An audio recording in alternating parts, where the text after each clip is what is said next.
After completion, the circuit looks like this. Now we have to test the three things we need to consider. One is input supply, and other is the output source, output device, where we need to use the power, and uh, third is the pulse, which need to switch off after some time. So for all the things, first of all we need an Arduino or ESP device, which is battery operated. Now let me design the circuit on breadboard, then show you the functioning of this circuit. You can see here is the button, here is my designed circuit. This is the volt boost converter for Arduino, because we are operating on a 3.7 LiPo battery which are connected in parallel. So it provides only 3.7 volt, and through this converter we convert the voltage to 5 volt to operate my Arduino Nano. So what is its functioning? Please check the meter reading. I have set it to the microampere current rating. You can see here, my scale is here. When we switch on the circuit, you see the Arduino is working.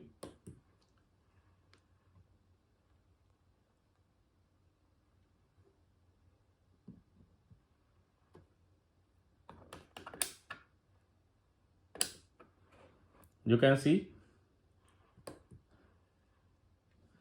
when we set this meter to the milliamps,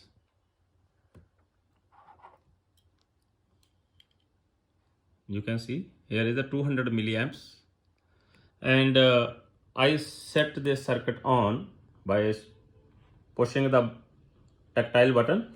You can see the LED is blinking, and after some time, about 5 blinks, the circuit automatically switch off.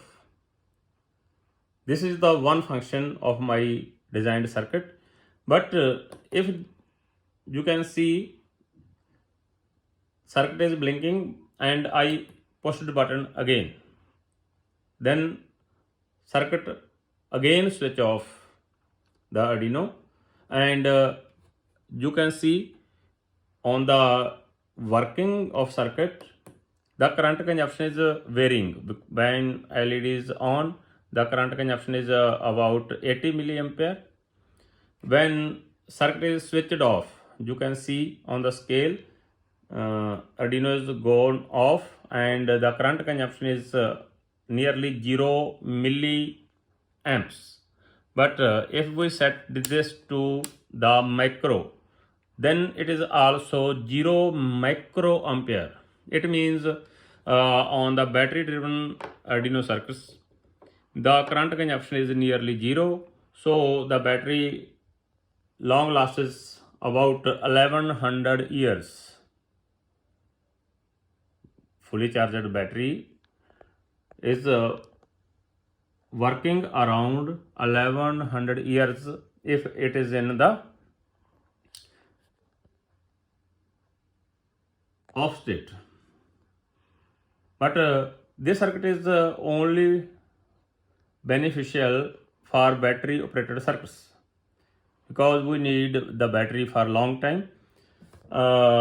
This is not only working for Arduinos, it can be used with the ESP 8266, ESP 32, and we can also latch this bulb LED. We pulled off the Arduino. You can see here is the power point where we got the output. This is negative terminal, this is the positive terminal, and I have this bulb in my hands. There is no Arduino. You can see I can turn it on and there is no automatic turn off because Arduino is providing the signal to turn it off, but on the LED there is no turn off signal, so we can switch it off by pushing the button again. And the current consumption in this micrometer, it is about nearly 0. So we can say this circuit does not consume any current while it is in off state. So for battery operated circuit, this is very important. So if you want to buy this circuit, please email me at prem26april@gmail.com. I can provide the email link in the description. If you want to purchase this circuit, please feel free to email me. Now you have seen the working of this circuit. I have to remove this circuit from the power source because I want to show you the back end of the circuit. I am disconnected from the power source. You can see this is the MOSFET based circuit which can handle about 100 volts DC and 40 amps of current. So you can operate it from 3 volt to 15 volt because the important part in this circuit is the capacitor, which is of rating 50 volt. So this is single side PCB, so the design is a little bit larger. While it is in commercial, the circuit can be reduced to 2 by 2 centimeters. I have designed it on my circuit designer software, but this is the demo of circuit. So hope you like this video and you find this circuit useful in your projects. If you like the content of this video, please like my channel, share this video for other users to consider this circuit in their projects. Thank you.